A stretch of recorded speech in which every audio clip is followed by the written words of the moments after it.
Dimohon kepada para jemaah yang masih berada di luar, dimohon untuk segera masuk ke dalam masjid karena pengajian akan segera dimulai. Assalamualaikum warahmatullahi wabarakatuh. Innal hamdalillah nahmaduhu wa nasta'inuhu wa nastaghfiruh wa na'udzu billahi min shururi anfusina wa min sayyiati a'malina may yahdihillahu fala mudilla lahu wa may yudlil fala hadiya lahu. Asyhadu an la ilaha illallah wahdahu la syarika lahu wa asyhadu anna Muhammadan abduhu wa rasuluh la nabiyya ba'dahu. Pertama-tama marilah kita panjatkan puji syukur kita kehadiran Allah Subhanahu wa taala yang telah memberikan kita nikmat serta hidayahnya, dan kita masih diberi kesempatan untuk berkumpul di tempat ini dalam keadaan sehat walafiat. Salawat dan salam semoga tetap tercurah dilimpahkan kepada junjungan kita Nabi Muhammad SAW yang telah membawa kita dari zaman jahiliyah menuju zaman yang terang benderang, yaitu agama Islam. Jemaah yang dirahmati Allah telah hadir di tengah-tengah kita, yaitu Ustaz Selamat Hidayat. Beliau yang akan menyampaikan pengajian pada malam hari ini. Untuk membersihkan waktu, marilah kita buka pengajian pada malam hari ini dengan melafazkan bacaan al-basmalah bersama. Bismillahirrahmanirrahim. Kepada Ustaz Selamat Hidayat, waktu dan tempat kami persilakan. Bismillahirrahmanirrahim. Assalamualaikum warahmatullahi wabarakatuh. Alhamdulillahirabbil alamin. Wa bihi nasta'in wa nastaghfiruh wa na'udzu billahi min shururi anfusina wa min sayyiati a'malina. May yahdihillahu fala mudilla lahu wa may yudlil fala hadiya lahu. Asyhadu an la ilaha illallah wahdahu la syarika lahu wa asyhadu anna Muhammadan abduhu wa rasuluh. Allahumma shalli wa sallim wa barik ala nabiyyina Muhammadin wa ala alihi wa ashabihi ajma'in, amma ba'du. Qala Allah ta'ala fil Qur'anil Karim, a'udzu billahi minasyaitonir rajim. Bismillahirrahmanirrahim. وبشر الذين آمنوا وعملوا الصالحات أن لهم جنات تجري من تحتها الأنهار كلما رزقوا منها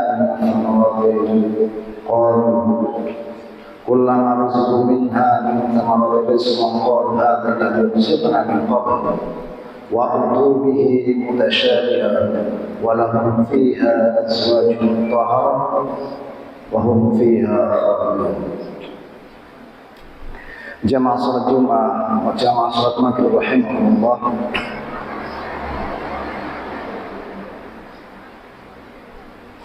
Syukur merupakan keniscayaan bagi kita orang beriman, karena kita pada malam hari ini bersama-sama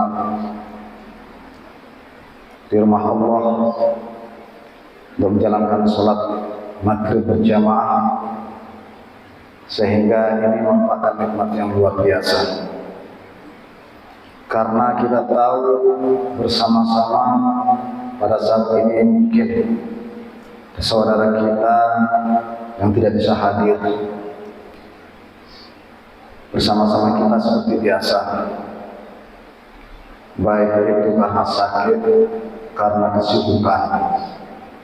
Maka mudah-mudahan Allah senantiasa berikan kemudahan dalam kesibukannya, dan Allah berikan kesehatan dalam pada ujian pada saat ini. Dan kita bersama-sama bersyukur bahwa meskipun kita ada di antara kita yang jauh, kemudian jalan kaki menuju tempat ini, kemudian ada yang naik sepeda, dan juga ada yang naik mobil. Mudah-mudahan Allah membalas kebaikan bagi kita semuanya, amin. Jamaah rahimahullah,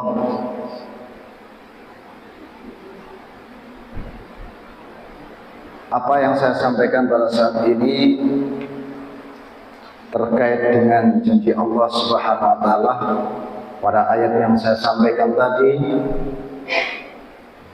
dan nanti dikuatkan oleh Nabi kita Muhammad SAW dalam hadisnya,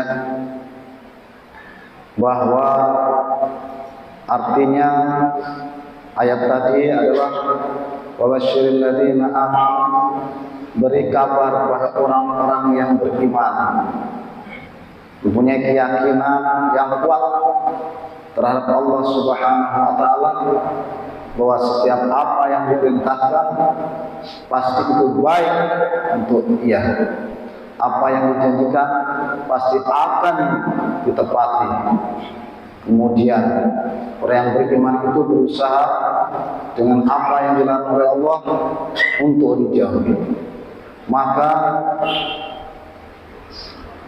katanya Allah, beri kabar kepada orang tersebut, dan juga kepada orang-orang wa'amil sholihat, dan orang-orang yang berbuat amal soleh, berbuat kebaikan, bersedekah, kemudian senyum, berinfak, suka memberi, baik itu melalui nasihatnya, baik itu melalui hartanya ataupun tenaganya. Ini merupakan amal soleh, maka kabarkan bagi mereka annalahum jannah, bagi mereka itu adalah surga tajri min tahtil anhar. Maka surga itu adalah di bawahnya atau di dalamnya mengalir sungai-sungai. Tahtil anhar, anhar itu jamak dari nahrun, nahrun sungai. Anhar itu banyak sungai, tidak tertulis 3 sungai, tidak. Maka dari itu jamaah rahimahullah, kita bisa merasakan berbagai macam-macam sungai, macam-macam air. Airnya tidak pernah kotor, airnya tidak pernah pahit, airnya tidak pernah tidak enak, karena di sana adalah kenikmatan. Maka kalau kita beriman dan beramal soleh, itu kabar Allah kepada kita, janji Allah kepada kita. Maka mari bersama-sama untuk berupaya mendapatkannya. Kemudian, dan ketika dia berikan rezeki yang berupa buah-buahan, maka dia mengatakan, buah atau makanan ini dulu pernah di dunia itu saya rasakan, tapi tidak seperti sekarang ini ketika kita masuk surga. Tidak sama apa yang kita rasakan di dunia dulu dengan sekarang ini.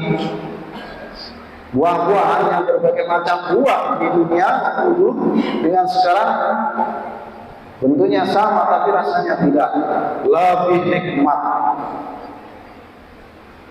Dan dikabarkan lagi oleh Allah bahwa kita di sana nanti berpasang-pasangan, laki-laki pasangnya perempuan, yaitu halal, meskipun tidak secara akad nikah seperti kita, suami istri kita. Dipasangkan oleh Allah karena Allah sudah meridhoinya, dan sebaliknya yang wanita pun juga begitu, dipasangkan oleh Allah lawan jenisnya laki-laki tanpa ada wali yang mengakadkan, karena Allah sudah ridho memberikan pahala yang dijanjikan oleh Allah Subhanahu wa taala. Yang sekarang ini adalah usianya kita bersama-sama ini sudah 40 ke atas, ada yang 50 dan sebagainya. Maka di sana tidak ada umur, artinya semuanya muda.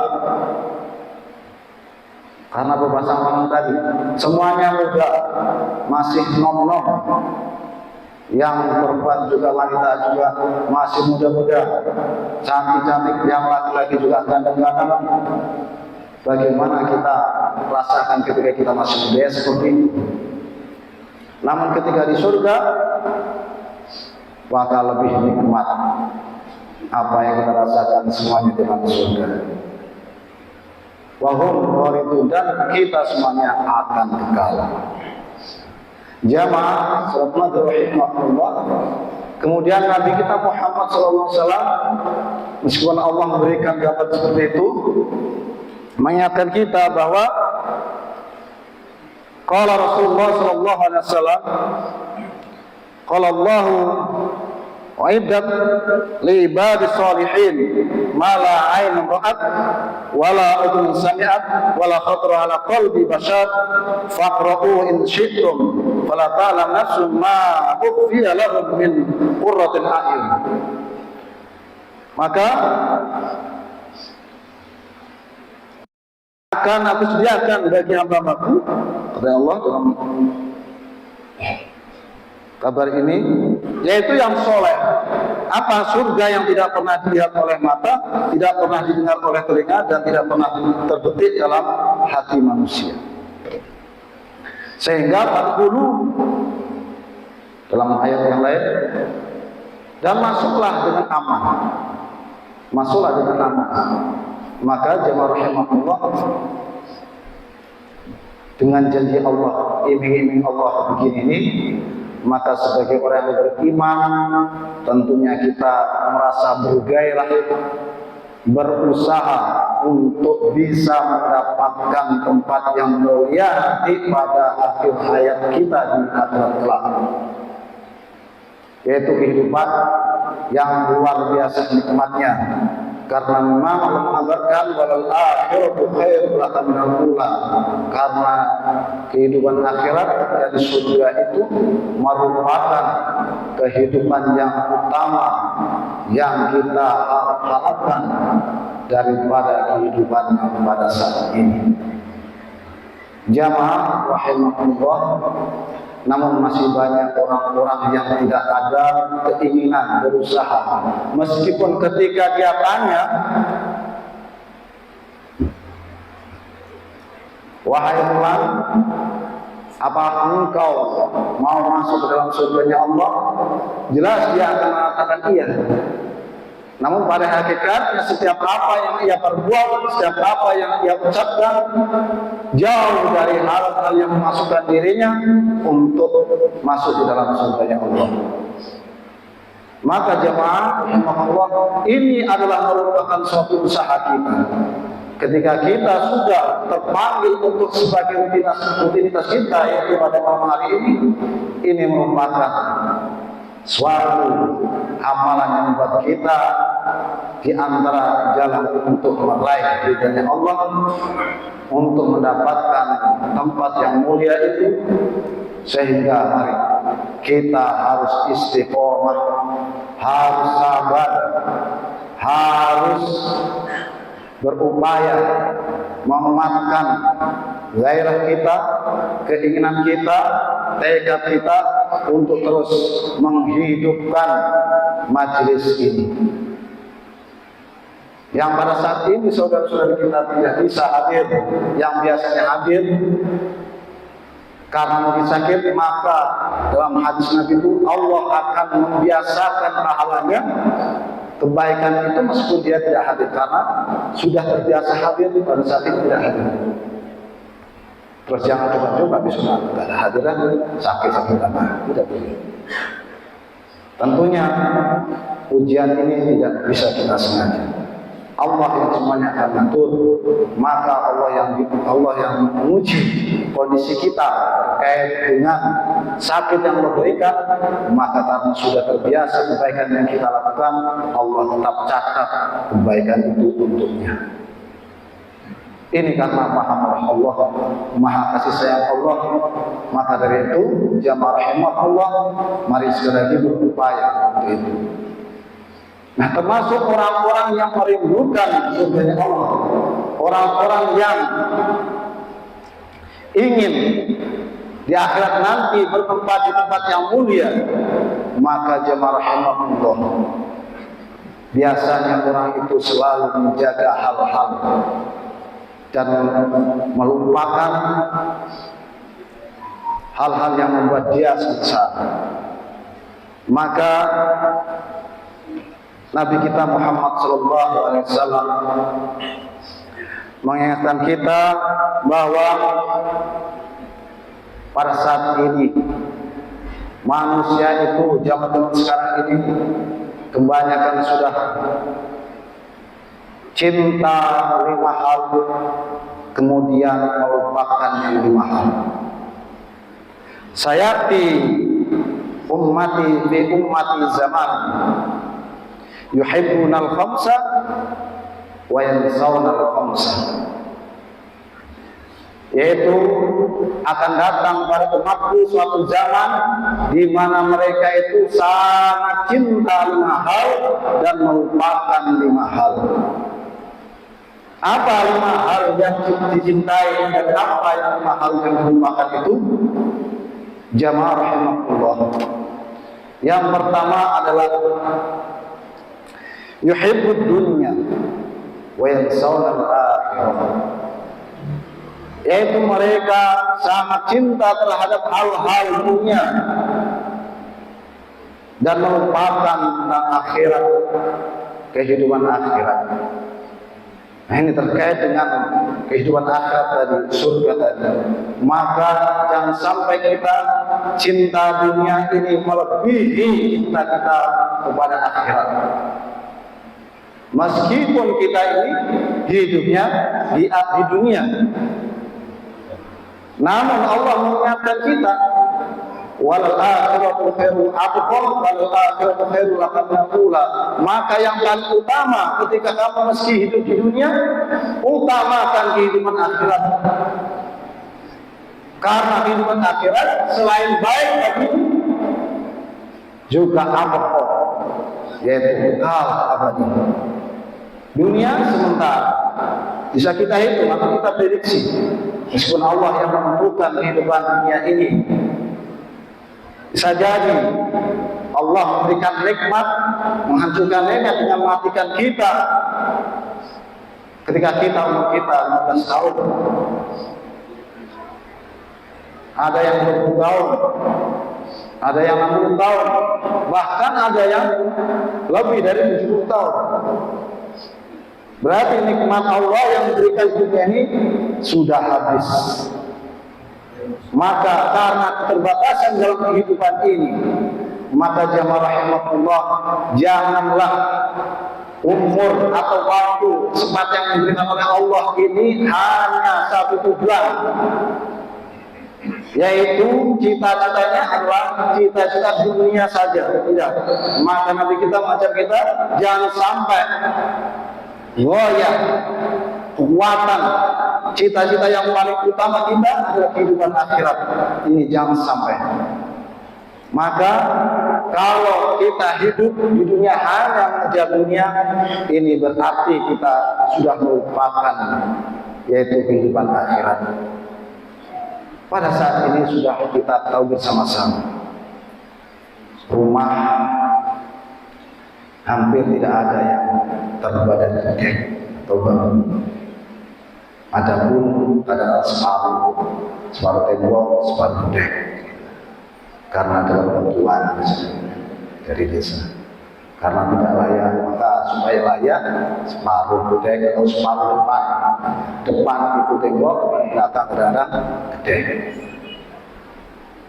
Bahkan yang sampai seperti istana begitu luas, begitu besar, mentereng, tingkat,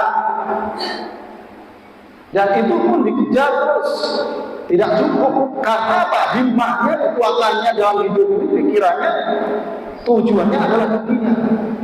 Sampai-sampai dia tidak memikirkan akhiratnya. Nah, ini sudah terjadi.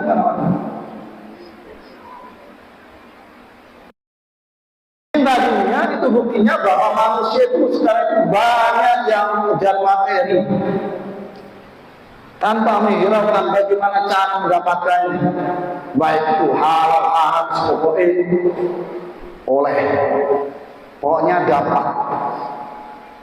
Kalau anak dasar ini dalam hidup kita mendapatkan dunia, maka akan hancur, bahkan akhiratnya pun akan hancur. Maka sebagai orang beriman, kita tidak mau seperti itu. Tentunya orang beriman tidak akan mengejar dunia. Dunia hanya fasilitas kita. Bagaimana kita dengan dunia yang rezeki Allah berikan pada kita ini kita gunakan untuk jembatan menuju ridhonya Allah Subhanahu wa taala dan tempat mulia di akhirat. Bahkan pada saat untuk mencapai jabatan pun juga seperti itu. Karena apa? Girohnya tadi, keinginan tadi, tujuan hidup adalah dunia. Dalam pikirannya adalah dunia. Kalau enggak pakai uang ya sudah jalan. Kalau nggak ada uang, ya nggak saya pilih. Nah ini sudah pikiran-pikiran dunia, materialistis. Segala sesuatu pakai uang. Memang ketika kita melakukan perjalanan, kalau nggak dengan uang juga kita tidak akan bisa untuk mengisi istilahnya tenaga kita, atau kalau mobilnya bensinnya itu juga pakai uang. Namun secara lain bukan satu-satunya itu. Kalau masih bisa menggunakan tenaga, kaki atau pikiran dan sebagainya, ya begitu. Kita bekerja juga begitu. Kalau tidak pikiran pakai uang, ketika harapan tidak sesuai dengan apa yang kita inginkan, kenyataannya tidak sesuai dengan harapan, maka ini akan terjadi penyakit dalam hati. Tuh sampai ini. Artinya kita harus bersyukur kalau kita beriman. Jangan sampai kita melupakan kehidupan akhirat, karena akhirat sangat berharga. Maka dari itu jemaah Allah, jangan jadikan satu-satunya di dunia ini merupakan tujuan hidup kita. Tujuan hidup kita adalah beribadah kepada Allah Subhanahu wa taala. Wa ma khalaqtul jinna wal insa illa liya'budun. Kemudian 5 hal yang kedua, yaitu yuhibbunal hayata wa yansawunal mauta. Mereka itu sangat-sangat mencintai kehidupan daripada kematian. Kalau secara logika memang benar, siapa yang mau mati, uang bekal aja belum ada. Maka dari itu dalam hidup ini jangan sampai setiap langkah ucapan kita, perbuatan kita tidak bernilai ibadah, sehingga kita takut ketika melihat saudara kita, keluarga kita meninggal. Setelah ini saya kan begitu, entah kapan. Kalau kita dalam kekhawatiran seperti itu, wajar. Kalau keterlaluan, ini dia akan berupaya untuk selalu mencintai kehidupan, tidak ingat dengan kematian. Kalau kita beriman, tentunya siap. Karena salah satunya nasihat dalam hidup ini, apalagi setiap Jumat, wala tamutunna illa wa antum muslimun. Kita berupaya menjadi orang Islam yang istiqomah terus menerus, jangan sampai hati kita condong pada akidah yang lain.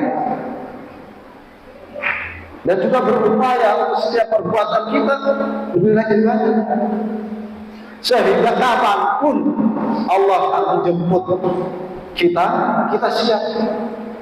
Tapi orang yang selalu cintai kehidupan, dia akan khawatir, selalu terselimuti oleh kekhawatiran, ketakutan.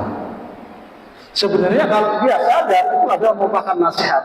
Ketika saudara kita ada yang kifayah atau meninggal, maka itu nasihat untuk apa? Untuk diri kita. Bukan mati dia jengok, mesti sebagai nasihat. Iya, sekarang dia yang kubur diantarkan keluar kuburan dipendam dengan melihat mata kepala kita sendiri, mata boleh jadi setelah saya, sehingga gairah untuk mempersiapkan kematian ini ada. Maka dari itu jemaah Allah, usaha kita dalam hidup ini, yaitu mari kita berupaya untuk mempersiapkan diri. Jadi kapanpun Allah menjemput kita siap. Fatazawwadu fa inna khairaz zadi berbekallah, karena sebaik-baiknya bekal adalah ketakwaan.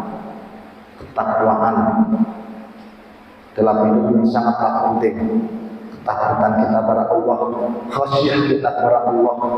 Jangan sampai kita hidup seenaknya. Nabi mengingatkan, isma' syi'ta fa innaka mayyitun. Hiduplah kamu sesukamu. Kamu mau apa? Kamu mau nabut, mau nakal, mau kegagalan, mau soleh, mau baik, silakan. Ingat bahwa kita akan mati. Kamu akan mati, karena mati itu sekali lagi penutup segalanya dalam hidup. Oleh karena itu, bukan hanya sebatas mati, karena nanti ada pertanggungjawaban selama apa yang kita lakukan dalam hidup ini. Jamaah rahimahullah. Kemudian yang ketiga, yuhibbunal qusur wa yansawna qubur.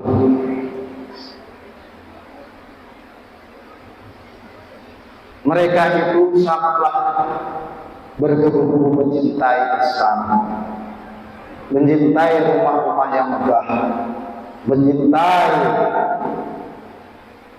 kamar-kamar yang istimewa, kasur-kasur yang empuk, tapi tidak ingat dia lupa terhadap kubur. Boleh kita mau olah harta untuk apa? Untuk meningkatkan ataupun menegakkan ilmu Allah Subhanahu wa taala, untuk berjuang dengan Allah Subhanahu wa taala, bukan untuk pamer-pamer, bukan untuk kesombongan, bukan untuk gaya-gaya apa berpoya-poya. Karena apa yang akan kita bawa ketika kuburan bukan harta kita, tapi amal kita. Anak-anak kita, saudara-saudara kita meninggalkan kita. Harta kita tinggalkan. Mobil kita yang begitu mewah kita tinggalkan. Yang kita bawa dalam kubur amal kita. Kalau kita lupa, maka semuanya akan menjadi bencana bagi kita. Karena sangat cintanya kita terhadap usul yaitu istana, yaitu rumah megah, kasur-kasur mewah, dapur yang serba canggih, kemudian rumah yang serba remot, sekarang sudah luar biasa, fasilitas yang serba digital, serba listrik semuanya. Nah, sekarang sudah banyak motor listrik. Apalagi kebantu sekarang teman-teman hidup sekarang bukan lagi manusia, banyak yang dari robot.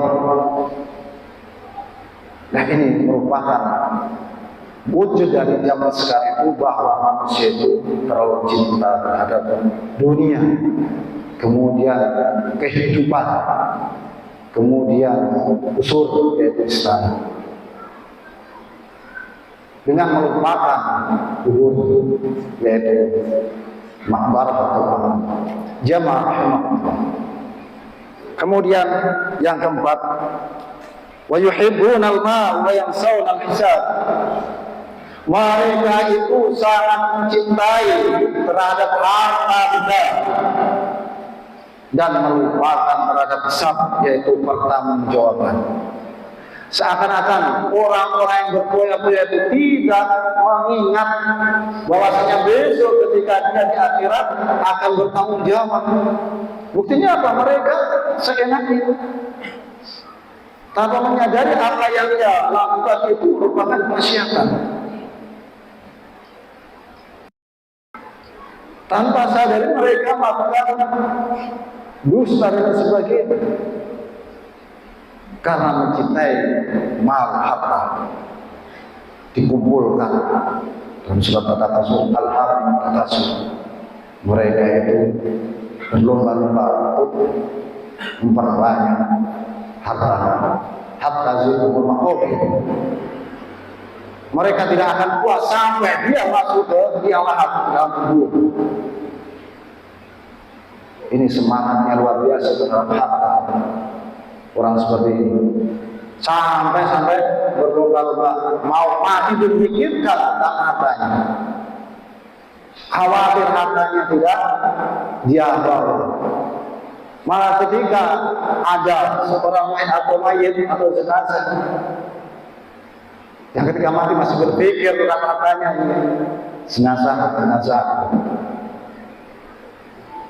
Karena pikirannya luar biasa terhadap harta. Maka jamaah, mari kita hilangkan kekuatan kita untuk dunia ini, cinta harta yang kita miliki seberapa banyak pun, maka akan beribadah ketika kita gunakan dalam jalan Allah Subhanahu wa taala. Mencintai harta dan melupakan hisab. Karena kita tahu orang-orang yang beramal soleh itu dengan harta yang luar biasa, karena yakin yaitu nanti harta itulah yang akan jadi pertanggungjawaban bagi kita dalam ketika kita memakai baju baru ataupun pakaian baru. Maka sebenarnya kita itu untuk ibadah, bukan untuk pamer, untuk ibadah. Dan dalam ibadah pun jangan seenaknya. Dalam sholat semuanya, jangan seenaknya kita memakai baju. Artinya untuk sholat, misalkan pakai kaos yang tulisan logo partai, ataupun sponsor. Berusaha kita, meskipun kita dalam kantor yang perusahaan seperti itu, kita berusaha untuk membawa baju yang polos, yang putih, kalau bisa untuk beribadah kepada Allah Subhanahu wa taala, untuk menutupi kaos baju. Ini ada dalam ibadah, khususnya sholat. Maka ini berupaya dia dengan harta yang dia miliki untuk beribadah kepada Allah Subhanahu wa taala. Karena apa? Nanti juga akan dipertanggungjawabkan baju kita. Semakin banyak yang kita miliki, semakin banyak juga pertanggungjawaban. Bukan berarti lantas sudah entah lu minta ganti, kemudian dijemur, cuci, keren, pakai lagi. Tidak seperti itu. Sesuai dengan Tuhan. Sehingga jamaah Allah, kita itu dalam hisab nanti, pertanggungjawaban nanti, insya Allah akan pertanggungjawaban ringan. Kita berbelit-belit dengan model harta kita yang begitu banyak, sampai-sampai dalam pertanggungjawaban kita tidak bisa mempertanggungjawabkan. Maka dari itu, sedikit apapun atau sebanyak apapun, harta yang paling baik adalah harta yang kita buatkan di jalan Allah Subhanahu wa taala, baik melalui infak, sedekah, zakat, dan sebagainya, membantu fakir miskin. Sehingga apa? Kita tidak lupa terhadap pertanggungjawaban kita dengan apa yang kita miliki. Itu harta. Anak pun juga begitu, karena ada pertanggungjawaban. Kalau terlantar, ya kita juga akan bertanggung jawab terhadap apa yang kita lakukan, menelantarkan anak kita, membiarkan keluarga kita, dan sebagainya. Maka kita sebagai seorang pemimpin dalam keluarga berupaya selalu mengingatkan, berupaya selalu mengarahkan, memimpin keluarga kita agar pertanggungjawaban kita di hadapan Allah Subhanahu wa taala tidak berat. Jamaah rahimahullah. Kemudian yang kelima, yang terakhir, yuhibbunal khalq wa yansawnal khaliq. Sangat cinta, sangat perhatian terhadap orang-orang yang dia hormati. Cinta terhadap makhluk, namun meninggalkan atau melupakan Khaliq penciptaan. Kita cinta kepada anak boleh, namun jangan sampai cinta kita kepada anak kita mengalahkan cinta kita kepada Allah Subhanahu wa taala. Kita cinta kepada istri kita, namun jangan sampai cinta kita kepada istri kita mengalahkan cinta kita kepada Al-Khaliq pencipta, yaitu Allah Subhanahu wa taala. Memang kadang-kadang berat Saya pun juga merasakan seperti itu. Tapi harus kita berupaya. Ketika kita dipanggil oleh Allah Subhanahu wa taala dengan panggilan Abang, maka hati kita juga akan bertentangan dengan keperluan keluarga kita. Itu sering. Maka kita berikan pengertian pada keluarga kita untuk bisa mengutamakan terlebih dahulu dengan kewajiban kita, yaitu perintah Allah Subhanahu wa taala. Sehingga dengan kekuatan ini kita akan melupakan Khalik, yaitu pencipta. Kalau kita sudah lupa, maka di dunia Allah lupakan, dan di akhirat pun kita juga dilupakan oleh Allah Subhanahu wa taala. Kalau sudah di akhirat dilupakan, maka kemana kita akan mengadu? Allah melupakan, apalagi nanti. Maka ketika bertanggung jawab ataupun nanti di padang mahsyar, siapa yang akan memberikan perlindungan kalau kita dilupakan? Bahkan ada pun juga orang-orang yang dijadikan buta di dunia itu melihat, di akhirat buta dan dilupakan oleh Allah Subhanahu wa taala. Ini merupakan bencana yang sangat dahsyat ketika dilupakan oleh Allah di akhirat.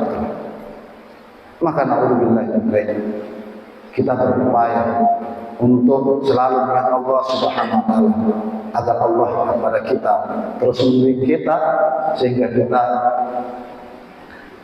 menjadi orang-orang yang dihiraukan atau dirahmati Allah Subhanahu wa taala pertama jawaban. Maka jemaah rahimahullah, mari kita terus berupaya, berusaha sekali lagi dalam doa, yaitu doa kita itu harus doa yang menunjukkan diri kita bahwa tujuan hidup itu bukan hanya dunia. Tujuan hidup kita itu adalah di dalam dunia itu adalah ibadah, dan tujuan terakhirnya adalah akhirat. Kalau manusia kita ini sudah berdoa tujuannya tentang harta yang banyak tanpa kita mengingat akhirat, doa yang salah. Apa boleh? Boleh saja, tapi tidak melupakan akhirat. Kadang-kadang kita meminta keselamatan dunia itu merupakan tujuan kita juga dunia. Tapi kalau tidak didasari atau dibarengi dengan akhirat, maka tidak ada keseimbangan. Karena kita hidup di dunia, maka berdoa Allah agar hidup kita di dunia ini terbimbing, mendapatkan rezeki ataupun anugerah yang penuh keberkahan, bukan penuh laknat Allah. Kemudian akhirat itu juga begitu. Kebaikan juga yang kita dapat, jangan sampai kata Allah ketika di akhirat belum masuk neraka pun kita sudah sengsara, apalagi nanti kita sudah masuk siksaan api neraka, tambah yang sengsara. Maka jangan sampai lupa terhadap apa yang sudah saya sampaikan tadi. Jangan terlalu cinta terhadap dunia, jangan terlalu cinta terhadap kehidupan, dan jangan terlalu cinta terhadap istana-istana, harta, dan juga manusia.